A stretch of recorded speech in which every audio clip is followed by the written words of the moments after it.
तो मैं कह रहा था कि इसमें आज रिएक्ट जेएस की इंट्रोडक्शन में हम रिएक्ट जेएस और हम रिएक्ट जेएस क्यों चूज़ करते हैं और कंपोनेंट्स के बारे में थोड़ा डिस्कस करेंगे। रिएक्ट जेएस जो जिस कॉन्सेप्ट पे काम करती है उसे हम वर्चुअल डॉम कहते हैं। अब रियल डॉम और वर्चुअल डॉम में कुछ इस तरह का डिफरेंस है, जैसे अगर हम कोई वेबसाइट खोलें,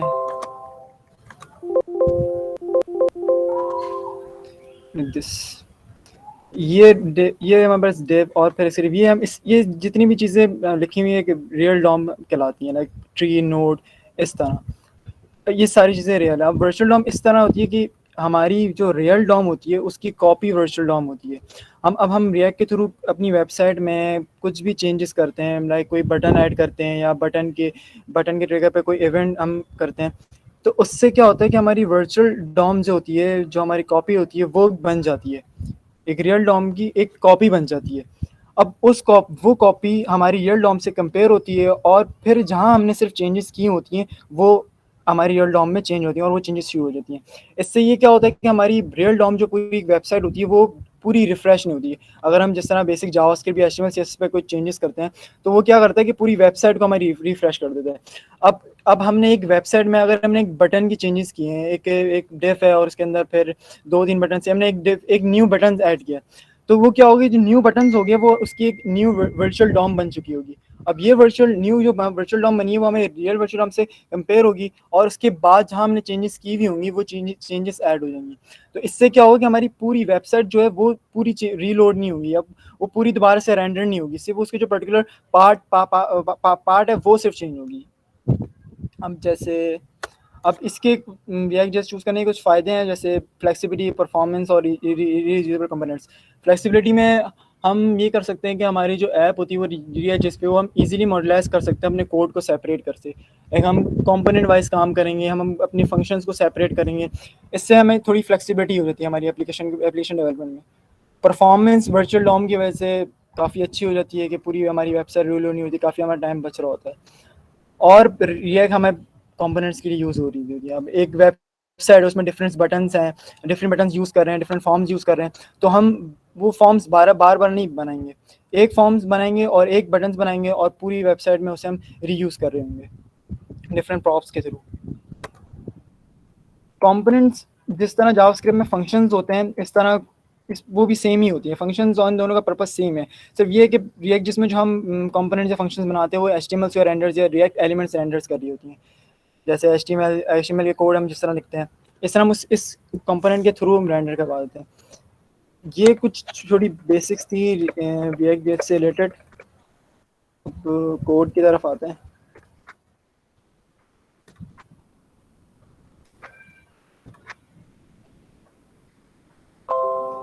ये हमारा प्रोजेक्ट है। अभी मैंने इसमें फ़ोल्डर बनाया हुआ है, हमारी app.js में हम जितने भी कंपोनेंट्स बनाएंगे सब हम यहाँ रेंडर करेंगे। फ़िलहाल तो अभी एक हम ट्यूटोरियल का कंपोनेंट बनाएंगे। मैंने कंपोनेंट्स बनाया और उसकी index.js फाइल डिफाइन कर दी। अब हम एक न्यू कंपोनेंट बनाएंगे।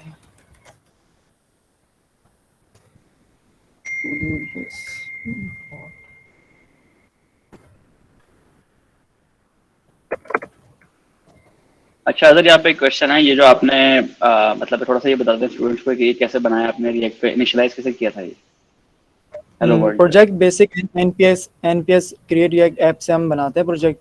अगर आपके पास क्रिएट ऐप पहले इंस्टॉल हुई है तो ठीक है, वरना फिर एनपीएस क्रिएट रिएक्ट से भी आपके थ्रू हो जाएगी। तो ये अच्छा बेसिक तो आपका रिएक्ट प्रोजेक्ट बन जाएगा।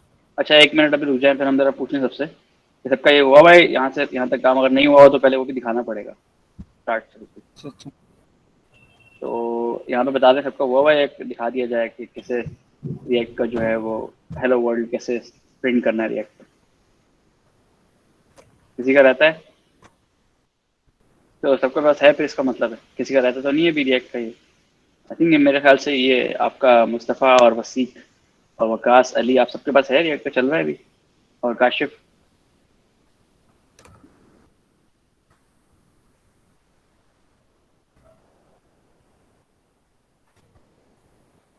अच्छा हाँ चलें ठीक है। तो अभी देखें मेरे पास भी खुद भी नहीं है, तो आई थिंक बहुत से लोगों के पास नहीं होगा क्योंकि उन्होंने अभी तक कोई, बहुत से लोगों ने रिएक्ट पे नहीं काम किया। तो आई थिंक हम ऐसा करते हैं कि एक दफ़ा आप इसको डिलीट करके ना इनको दिखा दें एक दफ़ा, ठीक है। कैसे करना है। नया प्रोजेक्ट अ, बना लूँ। जी, नया प्रोजेक्ट बना लें और स्लो स्लो बनाएं ताकि इनको पता चल जाए कि कैसे करते हैं स्ट्रेट फॉरवर्ड, ठीक है। कि अभी फॉर एग्जांपल अब इन लोगों ने पहले जावास्क्रिप्ट पढ़ा है, अभी तक इन्होंने ये रिएक्ट नहीं पढ़ा, इनमें से बहुत सारे लोगों ने। तो इसलिए थोड़ा सा बेहतर है कि आप नया दिखा दें भाई, फोल्डर कैसे, पहले फोल्डर बनाना है एक पूरा, कि जहाँ पे भी आप काम करते हैं आपने फोल्डर बनाया होगा गो डेफ के या जो भी आपने सही बनाया है। होगा उसके अंदर एक ठीक है, ठीक जो है ना प्रोजेक्ट बना लें रिएक्ट, और फिर उसको वहाँ से। है। अच्छा, पहले तो इससे भी आप बेहतर, कॉपी। इससे बेहतर तरीका भी ये है कि आपका जो गिटहब पे आपने अगर कुछ बनाया हो ना, वो गिटहब पे बनाना चाहिए वैसा तो, क्योंकि आपने पुश भी करना है। तो खैर पुश तो बाद में भी हो जाएगा, मसला नहीं है। लेकिन आप अभी सही आप बेसिकली अगर हुआ हुआ है तो गिटहब से शुरू करें आप, ठीक है, अगर किसी का हुआ हुआ है। है। गिरफ्त तो मैंने नहीं किया हुआ। नहीं, ये लोग इनको पता है कैसे करते हैं, वो आपको दिखाने की जरूरत नहीं है। अच्छा, अच्छा, अच्छा। रिएक्ट रिएक्ट हम बेसिक इससे स्टार्ट करने के लिए नहीं, रुक जाओ।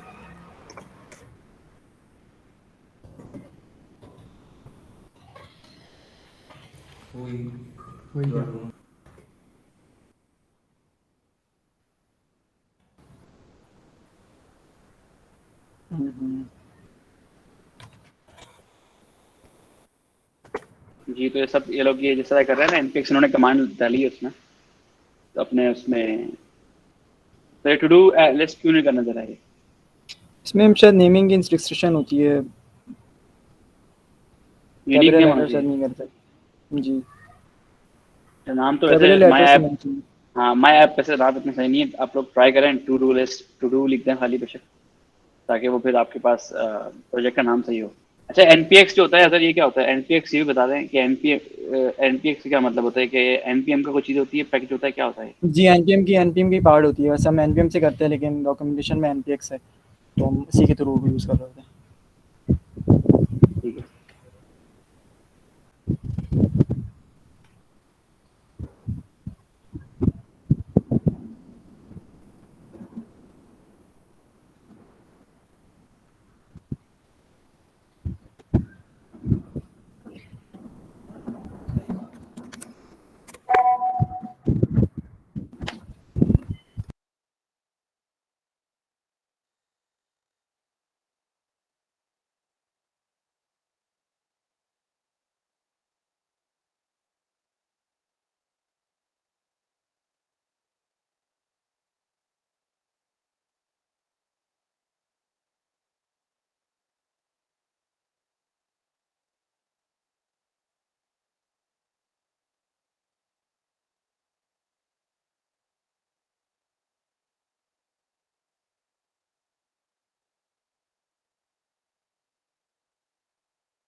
अच्छा, ये अली और कहा हो गए सब सेशन हुई, काशिफ आपका और रसीक आपका क्या हुआ, इंस्टॉलेशन हुई। ठीक है।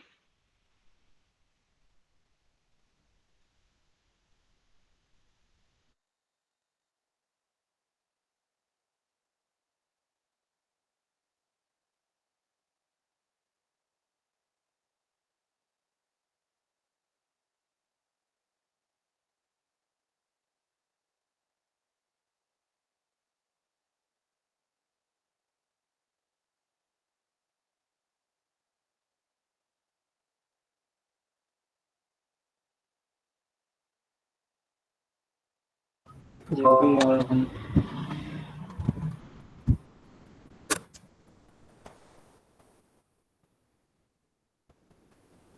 एक मिनट।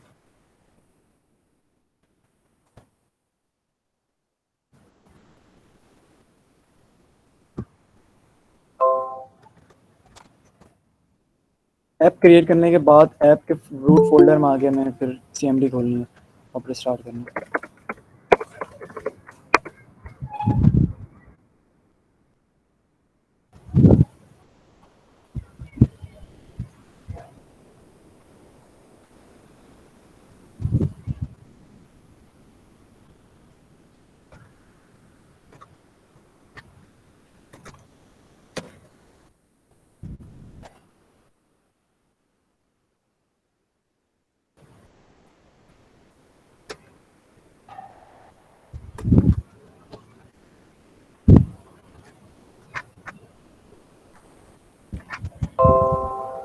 ये हमारा बेसिक रिएक्ट फोल्डर स्ट्रक्चर होता है एसआरसी।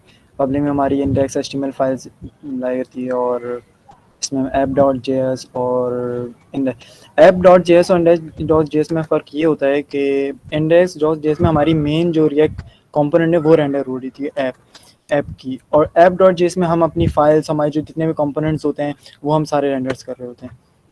इन दोनों में बस एक छोटा सा ये डिफरेंस है। अब जब हमें कंपोनेंट वाइज काम करना होता है तो हम एसआरसी के फोल्डर में सबसे पहले एक फोल्डर बनाएंगे कंपोनेंट का।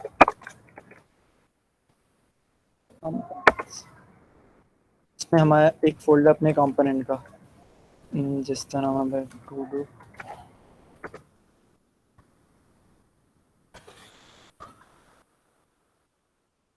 मैं इसकी index.js की फाइल,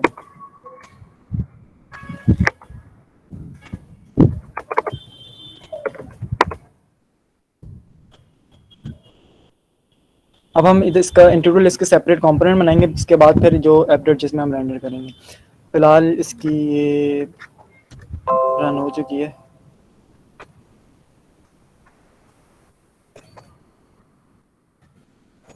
पहले हम रिएक्ट को इंपोर्ट करेंगे। अब कंपोनेंट बनाने का सिंटैक्स या फंक्शन का दोनों सेम ही है। इस तरह हम फंक्शन बनाते हैं और फंक्शन में नेम, इसमें हम कंपोनेंट के और कंपोनेंट के फंक्शन बनाते हुए बस ये बात याद रखनी है कि इसके कैपिटल जो फर्स्ट वर्ड है वो हमेशा कैपिटल हो।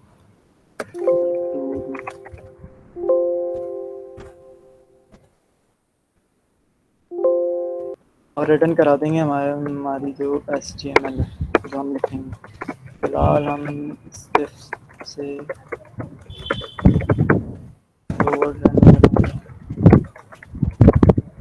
एक बेसिक से हमने कंपोनेंट बनाया है जो कि रेंडर कर रहा है सिर्फ हेलो वर्ल्ड।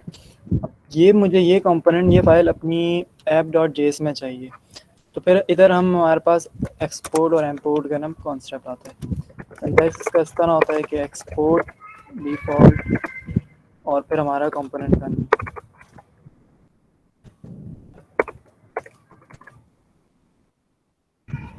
इस तरह से हमारा ये जो टू डू लिस्ट है वो एक्सपोर्ट हो गया। अब हम ऐप में किसी भी फाइल में किसी भी कंपोनेंट में इसे इंपोर्ट कर सकते हैं। इंपोर्ट के भी सिंपल है, हम इस पर अपनी फाइल पाएंगे जहाँ हमें इंपोर्ट करना है। अच्छा सर, इसमें एक चीज पूछनी है कि अगर वापस जाएं इसमें आपने जो कंपोनेंट का नाम रखा है उसमें इंडेक्स डॉट इसमें जेएस के अंदर, जी इसमें, तो जरा इसमें ये क्लियर करते हैं स्टूडेंट्स को कि इंडेक्स यहाँ पे फिर इंडेक्स का नाम क्यों लिया जा रहा है कंपोनेंट के अंदर, क्योंकि हम इंडेक्स वैसे जी। हर कंपोनेंट्स के इंडेक्स ही यूज़ करते हैं, मतलब लाजमी नहीं आप अपने टू डू लिस्ट भी यूज़ कर सकते हैं, जो बेहतर बस। तो बेस्ट प्रैक्टिसेस क्या है, मतलब जब हम लोग अपने प्रोजेक्ट्स पे काम करते हैं तो क्या किया जाता है, आप जरा बताएं थोड़ा स्टूडेंट्स को। हम वैसे तो इंडेक्स ही यूज़ कर रहे होते हैं, कई किसी एप्लीकेशंस में वो हम उसकी नेम भी कर रहे होते हैं, जिस तरह टू डू लिस्ट वगैरह। इस तरह दोनों सेम ही है, मतलब इतनी कोई खास है नहीं इन चीज़ों में फ़र्क। ठीक है, और नेक्स्ट क्वेश्चन ये है कि यहाँ पे जो आपने जो फंक्शन डिफाइन किया है कंपोनेंट का टू जी डू लिस्ट, तो इसका ये और जो आपने इसका नाम सेम होना चाहिए जो आपने फोल्डर का नाम रखा है कंपोनेंट में, या जी डिफरेंट होना जी, चाहिए कुछ। फोल्डर का नाम और हमारे जो कंपोनेंट है वो दोनों सेम होते हैं, ये बेस्ट प्रैक्टिस में ही आती है। ठीक है, तो मैं असल में इसलिए क्वेश्चन पूछूं ताकि ये चीज़ें क्लियर हो जाए इनको जी कि जी कंपोनेंट जब बनाते हैं तो इस तरह से ये चीज़ें जहन में रखनी होती हैं काम जी। करते हुए। तो ये एक्सपोर्ट तो हो गई हमारी। इंपोर्ट के लिए हम इंपोर्ट टू लिस्ट और हम इधर पाथ दे देते हैं कि हमें कहाँ से इंपोर्ट करनी है। कंपोनेंट्स के बाद टू डू लिस्ट, ये इंडेक्स जो बाय डिफॉल्ट भेजेगा टू डू लिस्ट। और इस कंपोनेंट को रेंडर करने का तरीका इस तरह है, जिस तरह हमारे पास टैग्स होते थे HTML में। अब हमारी ऐप डॉट जेएस में टू डू लिस्ट जो हमारे कंपोनेंट बनाई है रेंडर हो चुकी होगी। ठीक, अब टू डू लिस्ट में हमें क्या क्या चाहिए होंगे, यूज़र इनपुट और अच्छा ऐड जरा एक ऑब्जेक्ट। दफ़ा इनसे एक दफ़ा ज़रा ये सबसे पूछ लेते हैं कि यहाँ तक सबका हो गया है, सबने इंपोर्ट कर लिया है कंपोनेंट को, कोई क्वेश्चन है इसके हवाले से, और सबका हेलो वर्ल्ड चल रहा है यहाँ पे, और उसके बाद फिर हम आगे चलते हैं। ठीक है, सबका ये हेलो वर्ल्ड चल रहा है, कंपोनेंट इंपोर्ट हो गया, कोई इस तक पीछे तो नहीं रह गया। अच्छा, इसके अलावा अगर मैंने ये पूछना है कि ऐप डॉट जेएस आपने खोल लिया ना, तो ये ऐप डॉट जेएस जो है ये आपने जैसे बताया था एक पब्लिक के अंदर भी है और एक सोर्स के अंदर भी है। तो एप्लीकेशन में इन दोनों का क्या फ़र्क होता है कि पब्लिक और इसमें क्यों दोनों के अंदर एप.js है या नहीं है? उसमें पब्लिक में कौन-कौन सी होती हैं चीज़ें? इसमें कोई भी जेएस नहीं होता पब्लिक के अंदर, पब्लिक फ़ोल्डर में। आप म्यूट पर हैं सर। कह रहा हूँ पब्लिक में हमारे पास जेएस की कोई फाइल नहीं होती, app.js वगैरह, सिर्फ हमारे पास HTMLs होती हैं, और ठीक है, बाकी सिर्फ app.js हमारे पास ये SRC में ही होती ठीक है। तो ये आपने ये जो यहाँ पे एक्सपोर्ट किया है, है जी। इसको वहाँ से आपने एक्सपोर्ट करके देखें इन्होंने यहाँ पे इसको इंपोर्ट किया है कंपोनेंट को, ठीक है। तो ये जो मेन ऐप डॉट जेएस है ये पूरा आपका मेन आपका ऐप है एक्चुअली। जी तो यहाँ तक आपका हो जाए तो फिर हम आगे चलते हैं। आप अभी थोड़ी देर यहीं पे रुक जाएं। जी कोई अगर ये स्टक होगा तो फिर आगे चलेंगे, क्योंकि असल में इसके बाद फिर हमारा असल में तो वही चीज़ शुरू हो जाएंगी ना, जावास्क्रिप्ट वाली सारी। जी ऐसे ही जी है ना? जी जी। तो रिएक्ट का बेसिकली जो कॉन्सेप्ट है वो यहाँ तक है एक तरह से फिलहाल अभी।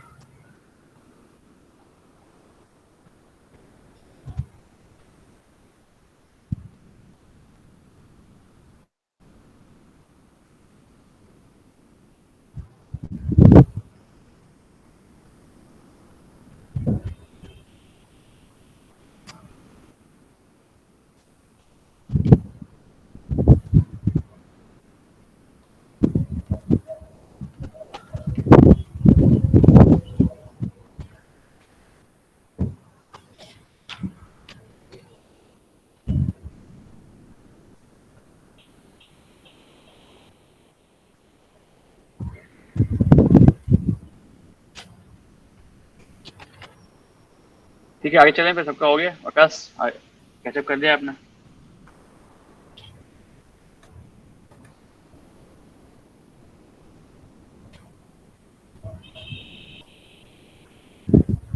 चलें, आई थिंक फिर आगे चलते हैं। अच्छा, अब टू डू लिस्ट में हमें सबसे पहले यूज़र इनपुट, एक इनपुट टैग चाहिए होगी, और एक बटन ऐड और अपडेट का, और बाकी फिर डिलीट एडिट के बटन्स चाहिए होंगे हमारे इनपुट में। तो हम स्टार्ट करते हैं पहले एक टू डू लिस्ट के बाद हमारे पास एक होगी इनपुट।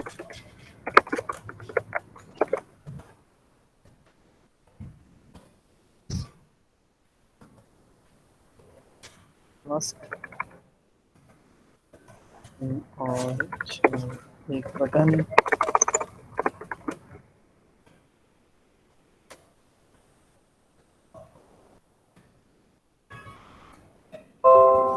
बेसिक्स तो हमें फिलहाल अभी यूज़र इनपुट चाहिए।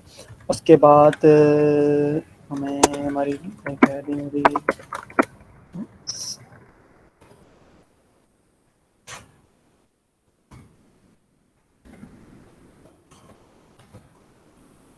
उसमें पहले हम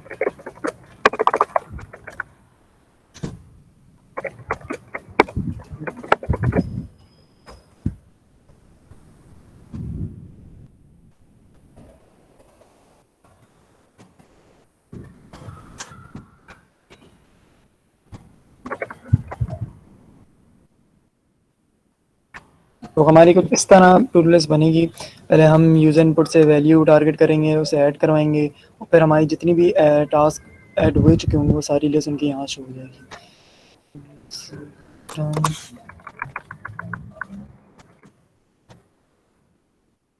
जिस तरह जावास्क्रिप्ट में हम पहले जिस तरह यूज़ करते थे कि इनपुट पे हम डॉट आईडी देके और उसके बाद फिर जावास्क्रिप्ट में टारगेट करते थे dot gate element by ID, इस तरह फिर हम उसकी वैल्यूज टारगेट करते थे। लेकिन रिएक्ट में हमारे पास एक एट्रीब्यूट है ऑन चेंज, जो कि हमें ऑन चेंज पे इनपुट की वैल्यूज दे रहा होगा। ई डॉट टारगेट हम इस तरह करेंगे वो value E dot target dot value. इस तरह हम इस यूज़र इनपुट, एक मिनट,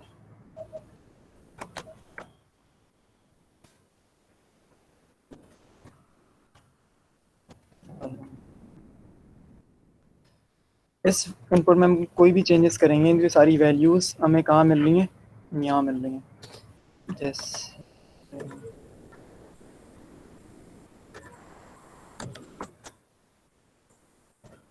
इनपुट पे जितनी भी चेंजेस हो रही है अब हमने वैल्यूज़ की टारगेट कर ली है यहाँ से।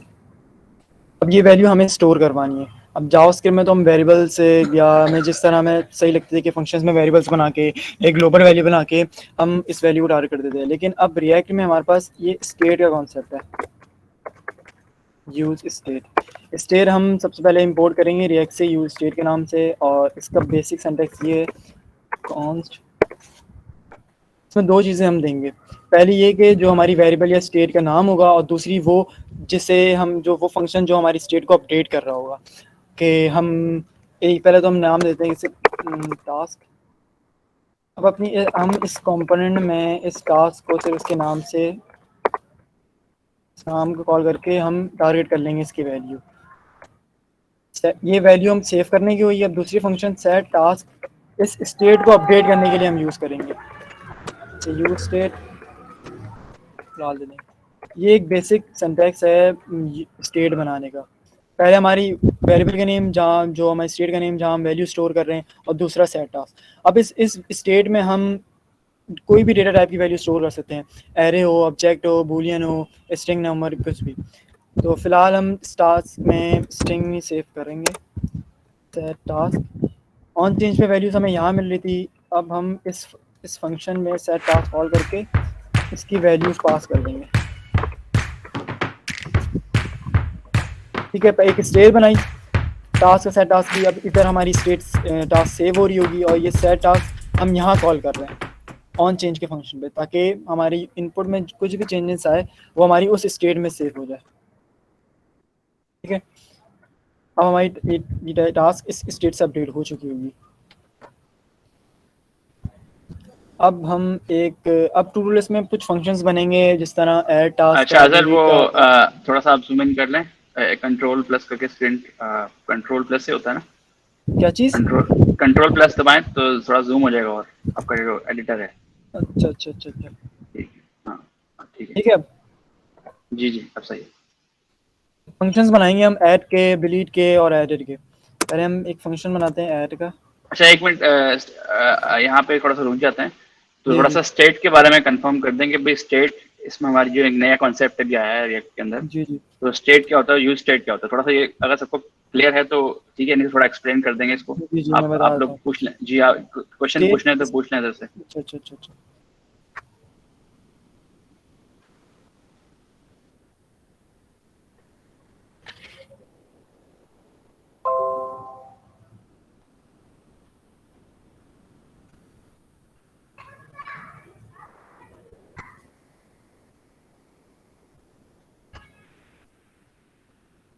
अच्छा हाँ, दोबारा से थोड़ा एक्सप्लेन कर दें कि जी जी स्टेट जी, क्या है और ये क्यों यूज होता है, इसका यूजेज ठीक है बता ठीक दें। है ठीक है। स्टेट हम बेसिकली अपने कंपोनेंट में वेरिएबल्स या हमें जो वैल्यूज़ हैं उन्हें स्टोर करने के लिए यूज़ करते हैं, और जहाँ हमें चाहिए होता है हम उससे फिर कॉल करके ले लेते हैं, जहाँ हमें इसकी यूसेज हो।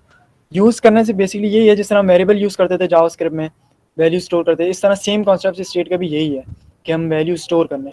वैल्यूज हम स्टोर किस तरह करेंगे? सेट टास्क के थ्रू। इस स्टेट में कोई भी वैल्यू स्टोर करनी हो हम सेट टास्क के थ्रू करेंगे, और जहाँ हमें चाहिए हो हम इस वेरिएबल को कॉल कर लेंगे। तो ये एक छोटा सा बस कॉन्सेप्ट है स्टेट का। यूज स्टेट और स्टेट में ये सिर्फ यूज स्टेट इसमें एक इंपोर्ट किया है हमने फंक्शन, जो कि हमारे पास रिएक्ट देता है, एक कहते हैं इसे पूरे स्टेट ही है। तो अच्छा इसमें ये भी होता है कि इस तरह इसमें और ग्लोबल वेरिएबल में क्या फ़र्क है? जैसे हमारे पास जावास्क्रिप्ट में ग्लोबल नहीं, ये वेरिएबल्स होते हैं। हमारे स्टेट हमारे पास ग्लोबली होती है। हम कंपोनेंट में कहीं भी से कॉल कर रहे हैं, कहीं भी हम देख लें तो हमें इसकी वैल्यू अनडिफाइंड नहीं मिलेगी, अगर हम जब तक हमने डिफाइन की हुई हो। अच्छा, और इसके अलावा दूसरी बात है कि इसके अलावा ये बताएं कि इसको कहीं और भी इस्तेमाल कर सकते हैं, सिर्फ इस तरह अब यहाँ पे ये स्टेट है आपने बनाई है, इसको इस कंपोनेंट से बाहर भी कर स्टेट सकते हम हैं यूज़? कंपोनेंट्स के बाहर यूज़ कर सकते हैं, लेकिन फिर वो प्रॉप्स के थ्रू यूज़ करेंगे। ठीक है, तो वो तो नेक्स्ट स्टेप है, ठीक है। लेकिन मैं सिर्फ क्लियर करना चाह रहा हूँ कि आप लोग कंफ्यूज ना हो कि स्टेट जो है सिंपली आपके पास क्या चीज़ है कि एक ऑब्जेक्ट है रिएक्ट का, इसमें डेटा स्टोर करता है, बस सिंपल एज दैट। ठीक है, हर कंपोनेंट का अपना स्टेट है, और ये इसमें सारी जो कंपोनेंट के बारे में जो इन्फॉर्मेशन होती है ना, डेटा होता है, वो स्टोर होता है। ठीक है, अब आपने एक कंपोनेंट बनाया रिएक्ट के अंदर, उसके अंदर जो आपका जो एक स्टेट है वो आपका एक डेटा स्टोरेज है। ठीक है, एक डेटा स्टोरेज है, सिंपल एज दैट। सही है, और ये कभी भी चेंज हो सकता है। ठीक है, इसको आप चेंज कर सकते हैं किसी भी टाइम, और जब भी ये चेंज होगा तो क्या होगा, आपकी एप्लीकेशन री रेंडर होगी। ठीक है, सर ऐसा ही है ना? जी जी जी जी। ये तो ये री रेंडरिंग हो जाएगी इससे ऑटोमेटिकली। तो ये हमें एक फायदा होता है कि इसको चेंज करने से री रेंडरिंग ईजी हो जाती है। ठीक है, अब जैसे अगर आप लोग HTML की बात करते हैं खाली, उसमें अगर आप कोई कुछ बनाते हैं नॉर्मल प्रोजेक्ट में, तो अगर उसमें री रेंडरिंग नहीं होती मेरे ख्याल से, ग्लोबल अगर आप वेरिएबल बनाते हैं जावास्क्रिप्ट में, जी वो जी री वो रेंडर हो जाता है या नहीं होता? उसकी चेंजेस पे हमारी पूरी वेबसाइट है ना रिफ्रेश रीलोड होती है पूरी वेबसाइट। जी कोई भी एग्जैक्टली, चेंजेस ये कर। पॉइंट मैं बोलना चाह रहा था कि उससे जी पूरी वेबसाइट आपकी लोड पड़ता है, इसमें सिर्फ आपका एक कंपोनेंट ही एक कंपोनेंट से भी रेंडर होगा। जी जी। जी।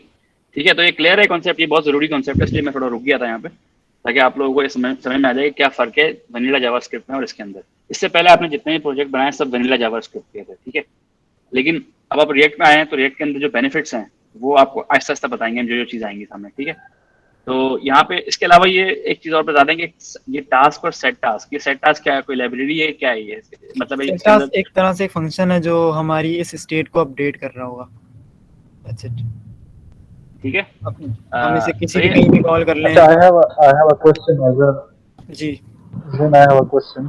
ये स्टेट जो है सेट स्टेट और सेट टास्क के हर कंपोनेंट में होगा या जो कंपोनेंट चेंज हो रहे हैं सिर्फ उन्हीं में होता है? नहीं, ये स्टेट तो आप हर कंपोनेंट में यूज़ करेंगे। आपको डेटा स्टोर करनी है तो स्टेट लाजमी आपको यूज़ करनी होगी। अगर कोई कंपोनेंट डायनेमिकली चेंज नहीं कर रहे हैं हम लोग तो फिर भी स्टेट यूज करेंगे उसमें? स्टेट डिपेंड करते हैं आपकी जो आप चाहते हैं, मतलब आप किस तरह डायनेमिकली, मैं आपकी बात समझा नहीं, किस तरह चाह रहे हैं। अच्छा, अगर वो ये बोल रहे हैं कि अगर फॉर एग्जांपल आपके पास कोई मतलब आप जो जैसे स्टेट इससे को पहले अपडेट अभी, करते हो तो अच्छा अदनान, वो समझ गए हैं वो ना, तो मैं समझ गया हूँ। असल में इससे पहले आपने हेलो वर्ल्ड किया था ना खाली अभी सिर्फ, तो उसमें स्टेट की जरूरत नहीं थी। उसका मतलब है state is not necessary for every component, for each component. Exactly कुछ स्टेटलेस कंपोनेंट्स होते हैं, कुछ स्टेटफुल कंपोनेंट्स होते हैं, इसलिए मैं पूछ रहा था। ठीक है। अच्छा, उसके अलावा अगर मुझे यहाँ पे एक चीज़ आपसे पूछनी है कि ऑन चेंज आपने बताया, ये जो आपने यूज़ किया है इसके अंदर एक जी जी मेथड, तो जी जी इसके अंदर ये जो इसके अंदर आपने फिर एरो फंक्शन यूज़ किया है जो हम लोग जी कवर जी कर चुके हैं, ठीक है। कर चुके हैं। उसके अंदर ठीक आपने है। ये ई जो डाला है आपने, जी ये जो ई है, ये आपने फंक्शन के अंदर, आप लोगों को याद होगा मैंने आपको लास्ट टाइम पढ़ाया था, एक पैरामीटर पास हो रहा है ई के नाम से, ठीक है।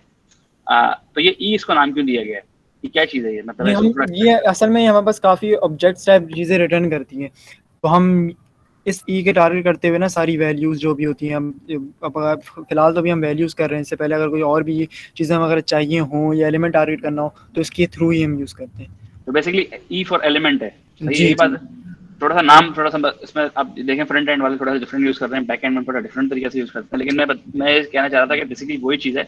आप लोगों को याद होगा पिछली बार हमने उसके अंदर बैक एंड में क्या पढ़ा था, रिस्पॉन्स वाला, रिस्पॉन्स और उसका प्रोमिस का, याद है ना आप लोगों को? वो चीज़ है बेसिकली, वही कॉन्सेप्ट है सेम टू सेम, ठीक है। तो ये बेसिकली ई के अंदर जो हमारे पास जो एक एलिमेंट आ रहा है उसको आगे से फिर हम टारगेट कर रहे हैं, ठीक है। सही है, चलो आगे चलते हैं। आगे चलें। अब जी, हम अनलेस आसिम आपको क्लियर है, यहाँ पे लिख के बता दें अगर कोई अभी भी कंफ्यूजन है किसी को, क्योंकि कोई मसला नहीं है, अगर ऐप कंप्लीट नहीं होता तो इतना बड़ा मसला नहीं है, कॉन्सेप्ट्स क्लियर करना ज़्यादा ज़रूरी है हमारा, ठीक है, लेसन के अंदर।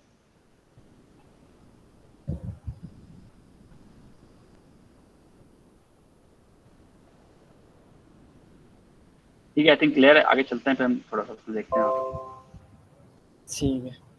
अब हम इस टास्क को एक और स्टेट में सेव करवाएंगे और उसकी डेटा टाइप हम एरे देंगे, क्योंकि उसमें हमारी सारी टास्क होंगे। अब कॉन्स्ट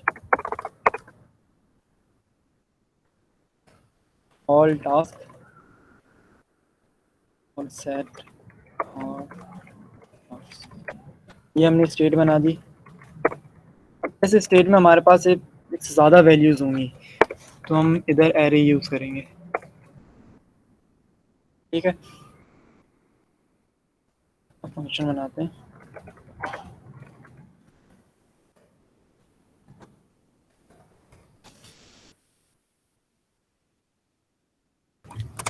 इस फंक्शन के थ्रू हमें काम क्या करना है कि इस टास्क से वैल्यू गेट करनी है और इस स्टेट में हमें सेव करवानी है। सबसे पहले हम टारगेट करेंगे,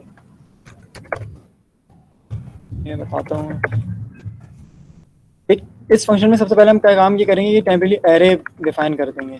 इस एरे में हम क्या स्टोर करेंगे, हमारी जो प्रीवियसली जो डेटा स्टोर हो चुकी हुई है टास्क में हमारे, वो हमें मिल जाए। हम ऑल टास्क करेंगे और अब इधर एक कॉन्सेप्ट आता है डीस्ट्रक्टिंग का। इसका मतलब ये है कि ऑल टास्क में हमारे जितनी भी वैल्यूज़ हैं ना, वो हमने एक्सट्रैक्ट करके इस एरे में सेव कर दी हैं। अगर इसमें हमारे पास पहले कोई भी टास्क हो, वो सारी एक्सट्रैक्ट होकर इस वेरिएबल्स में आ जाएंगी। तो ये एक डीस्ट्रक्टिंग का कॉन्सेप्ट है, क्योंकि हम अब डायरेक्टली इस स्टेट में चेंज नहीं कर सकते फिलहाल। अगर हम सेट ऑल टास्क में मैं टास्क पास कर दूं इस तरह के सेट ऑल टास्क और मेरा न्यू टास्क, तो ये क्या करेगा कि हमारी जो ये टास्क है एरे यहाँ से हट जाएगी और सिर्फ एक वैल्यू स्टोर हो चुकी होगी ऑल टास्क में। तो हमें इस तरह करना नहीं, हम सबसे पहले इसके लिए एरे यूज़ करेंगे। इस एरे में हमारे पास प्रीवियसली सारी वैल्यूज स्टोर आ गई हैं। अब जावास्क्रिप्ट में हम एरे में कोई न्यू वैल्यूज ऐड किस तरह करते थे, डॉट पुश के मेथड से। डॉट पुश इसमें कौन सी वैल्यू ऐड करनी है, ये टास्क वाली वैल्यू जो कि अपडेट हो चुकी है यहाँ की चेंजेस की वजह से। टास्क इसमें हमने ये पास कर दी एरे डॉट पुश, उसके बाद ये एरे अपडेटेड हो चुकी होगी हमारी न्यू टास्क से। अब हम काम क्या करेंगे कि इस स्टेट को अपडेट करेंगे हमारी न्यू एरे के साथ जो हमने टेम्परेरी बनाई थी। बस सबसे पहले हमने एक टेम्परेरी वेरिएबल बनाया जिधर हमने सारी वैल्यू ट्रैक करनी किसकी, इस स्टेट की। उसके बाद फिर जो हमारी न्यू टास्क की वैल्यू थी वो हमने इसमें पुश करी, और फिर हमारी जो एरे वाली स्टेट थी उसमें हमने ये वाली एरे सारी पुश कर दी और अपडेट कर दी हमारी सारी। अब हम इस ऐड टास्क को यहाँ कॉल करते हैं।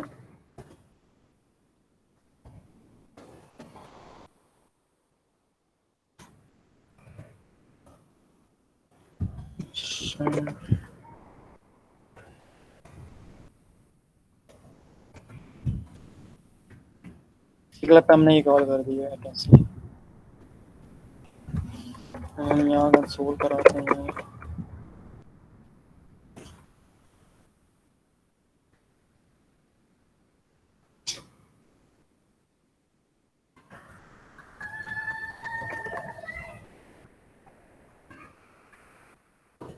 ये हमारी स्टेट रहने जरूरी है, ठीक है। हमारी इस स्टेट में सक्सेसफुली डेटा स्टोर हो रहा है। ठीक है, तो एक मिनट यहाँ पे अभी यहाँ पे थोड़ा सा स्टॉप लगा लें, देखते हैं किस चीज़ का रह गया, किसी को रह तो नहीं गया, कौन कितना पीछे रह गया है, कोई क्वेश्चन पूछना है अब तक, कोई एरे के हिसाब से कुछ पूछना है तो यहाँ पे आप पूछें, ठीक है। तो 2-3 मिनट वेट कर लेते हैं ताकि हम देख लें। उसके बाद ये है कि आज अगर रिव्यू भी हो जाता है ना तो अच्छा है, आज के लिए काफ़ी है। फिर ओके, नेक्स्ट वीक में हम कंप्लीट कर लेंगे बाकी एडिट वगैरह करके, ठीक है। तो बेसिकली कॉन्सेप्ट आप लोग देख लें क्या हो रहा है कि बेसिकली आप जो डेटा आप लोग दिख रहे हैं उसको स्टोर किया जा रहा है और स्टोर करके उसको रिकॉल किया जा रहा है स्टेट के अंदर। मतलब स्टेट के अंदर आप स्टोरेज बना रहे हैं और उसको फिर री रेंडर करवा रहे हैं, ऐसी है सर यही चीज़ है। और एरे के अंदर इसलिए कर रहे हैं कि मल्टीपल ऑब्जेक्ट्स आप टू डू लिस्ट के अंदर डाल सकते हैं, इसलिए इसको एरे के अंदर डाल रहे हैं, ठीक है। तो यहाँ पे आप लोग ये जब सबका किसी का रह गया तो मैसेज करें, वरना 1-2 मिनट में वेट करते हैं, या किसी को कोई कॉन्सेप्ट क्लियर नहीं है अभी तक तो वो पूछ लें यहाँ पे, ठीक है। क्योंकि देखें प्रोजेक्ट्स तो ये सब इंटरनेट पे पड़े हुए मिल जाते हैं, असल चीज़ क्या होती है कि आपको इंटरएक्टिवली कोई चीज़ हम आपको आंसर कर सकें, वो ज़्यादा ज़रूरी है, जो कॉन्सेप्ट क्लियर नहीं हो रहा, ठीक है।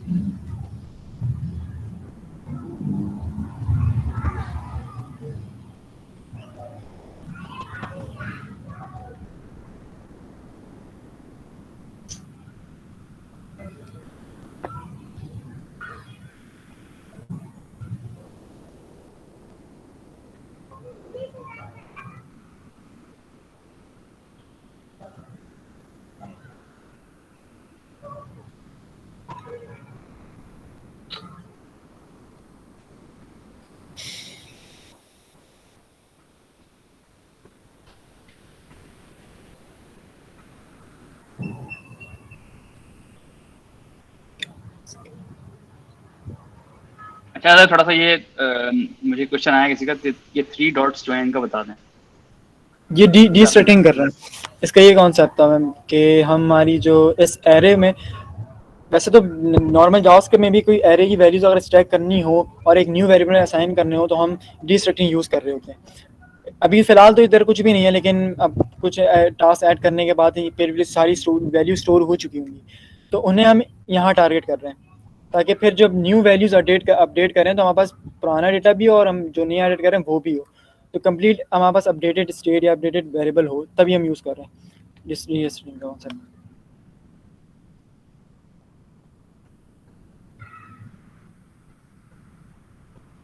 ठीक है, क्लियर है सबको? चलें फिर आगे चलते हैं। चलो, अब हमें इसे रेंडर करना है। अब हम जिस तरह एरे की सारी वैल्यूज़ जिस तरह हम लूप चला के ऐड करते थे, इस इधर हम डॉट मैप का यूज़ करेंगे। डॉट मैप भी आपकी एरे की जितनी भी वैल्यूज़ उन सबको रेंडर करेगा। तो इसका सबसे पहले हम कर्ली ब्रैकेट्स करें यूज़ करेंगे, और कर्ली ब्रैकेट्स में ऑल टास्क, ये हमारी स्टेट का नाम एरे वाली, और डॉट मैप एरे का मेथड है, तो आपके पास एरे पे ही ये चलेगी। अब इसमें हमें दो चीज़ें मिलेंगी, वैल्यू और इंडेक्स। हम सबसे पहले कॉल बैक फंक्शन पास करेंगे, इंडेक्स हमें वैल्यू मिलेगी और इंडेक्स।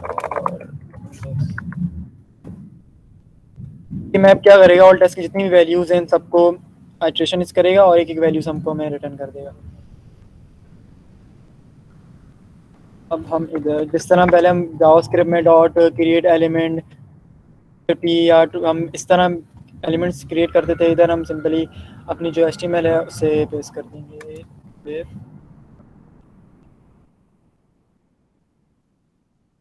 हमने रिटर्न कर दी।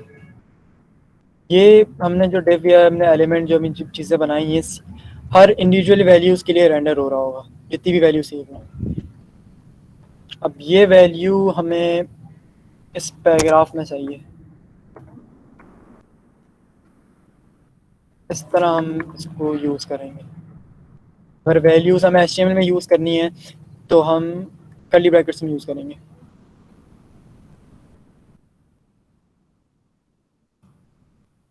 फूड, एक मिनट में कंसोल सारा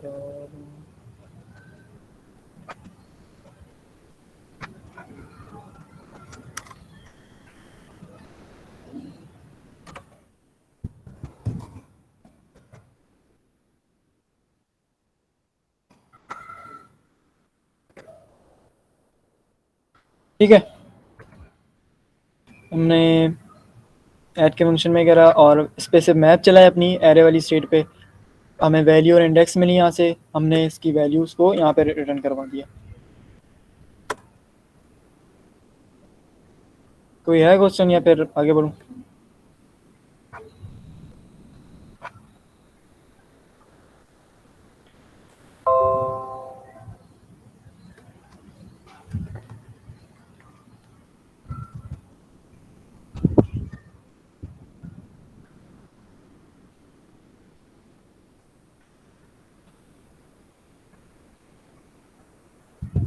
अच्छा, यहाँ तक सबका हो गया है क्या? किसी का रहता नहीं है, पीछे तो नहीं लग गया अभी?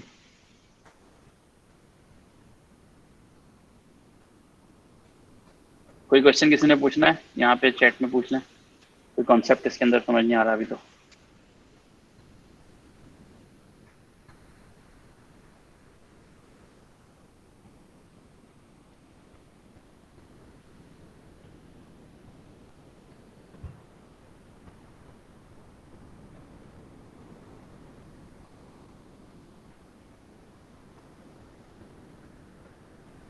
ठीक है, तो अच्छा, तो अदर इसमें आपने अभी आपका व्यू कंप्लीट हो गया है ना? वापस जी। जाइएगा एक मिनट। ठीक है, तो मेरे ख्याल से इसको व्यू पे ही रहने देते हैं आज हम, कि व्यू हो रहा है। ठीक है, और I think we should do some styling थोड़ी बहुत, ताकि इनको पता चले CSS की फाइल कैसे बनती है हर कंपोनेंट ओके में। ओके।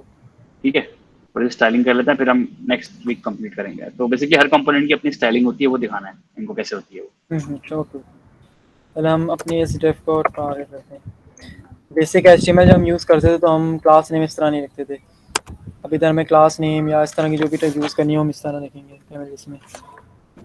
इधर हम इसको टारगेट देते हैं कंटेनर, इसी कंपोनेंट में हम style dot C S S की फाइल बनाएंगे।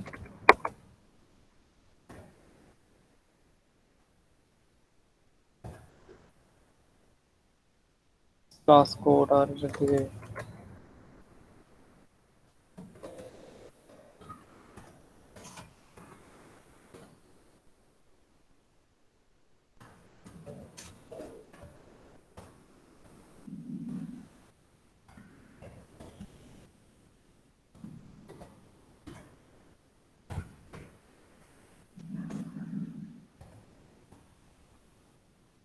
हमने इसकी स्टाइल डॉट सी एस की फाइल बना के और इधर हमने कॉलम दी। इसको भी इंपोर्ट हम इसी तरह करेंगे, import style dot C S S.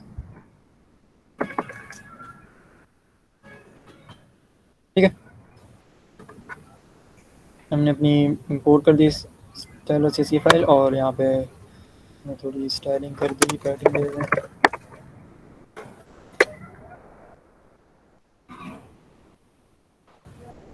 अगर ग्रेडियंट कलर देना चाहें इसी कंटेनर को तो फिर वो तो आप फिर कुछ भी दे सकते हैं style dot C S S के थ्रू, जो भी चाहें आप।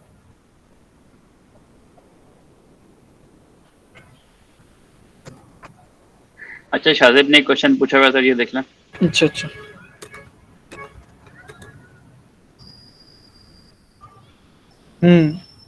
इस वार्निंग के लिए हम ये यूज़ करते हैं।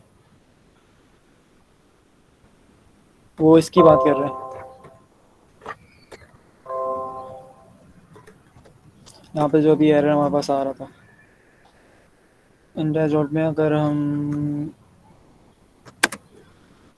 अच्छा, यहाँ पे एक इंपॉर्टेंट चीज़ जो मैंने हाईलाइट करनी थी काम करते वक्त, जो होती है, आप लोग जब हमारे साथ इंटर्नशिप पे काम करेंगे, तो उसमें ये होता है, देखें कि आप लोग जब आप लोग जो काम कर रहे होते हैं ना डिफरेंट, अब फॉर एग्जांपल आप लोग 10 लोग हैं अभी, ठीक है। अब 10 में से शायद 5 फर्स्ट वीक में इंटर्नशिप पे आएंगे, ठीक है, जो लोग रिएक्ट पे काम कर रहे होंगे हमारे प्रोजेक्ट्स पे। अब आप लोगों को जो आपका कंपोनेंट मिलेगा ना, आप लोगों को आप अपने कंपोनेंट पे काम करेंगे, ठीक है, ताकि किसी और के कंपोनेंट में आप ना जाए।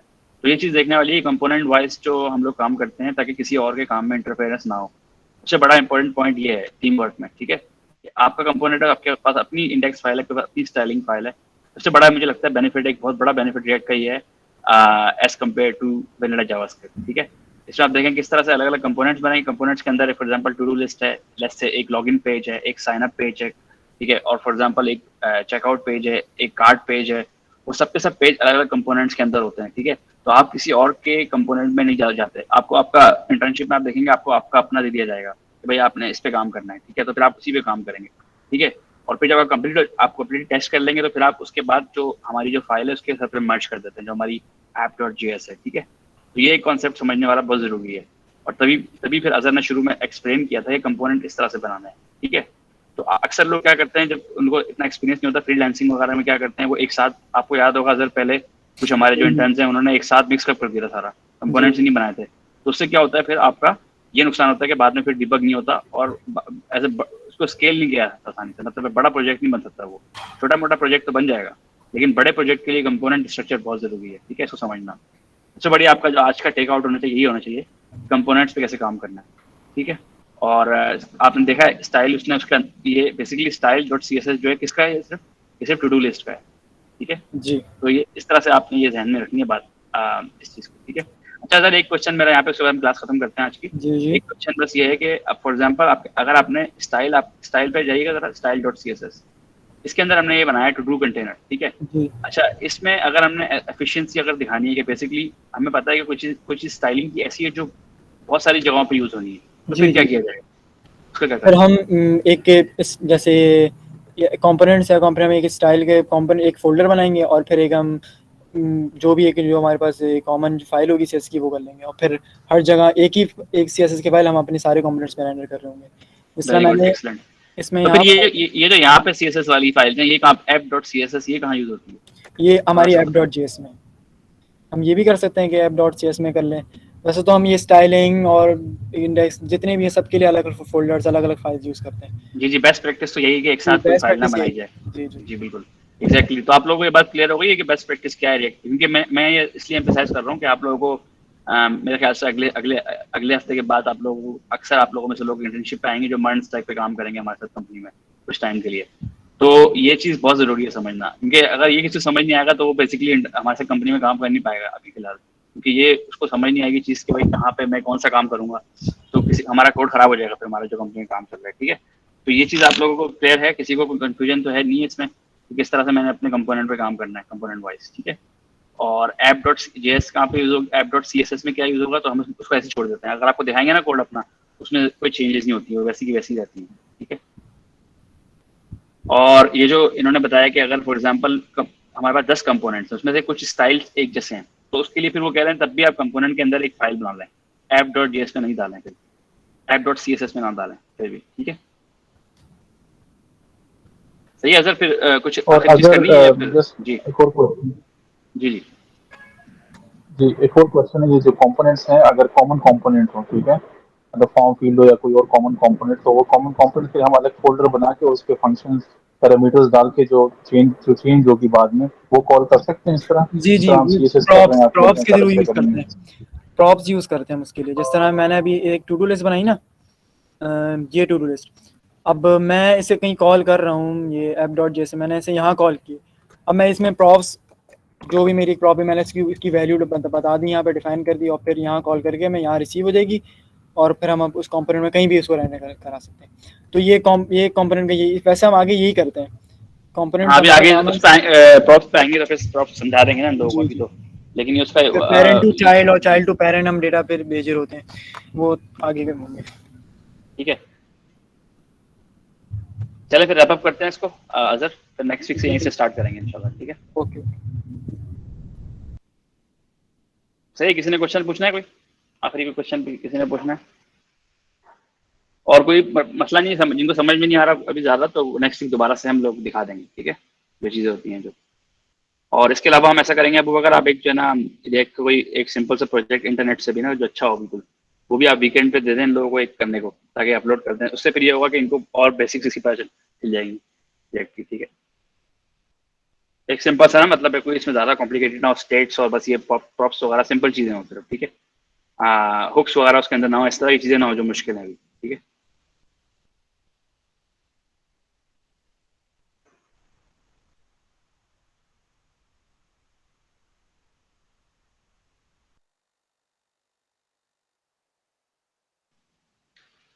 ठीक है। फिर फिर कल फिर लेसन में मिलते हैं इंशाल्लाह।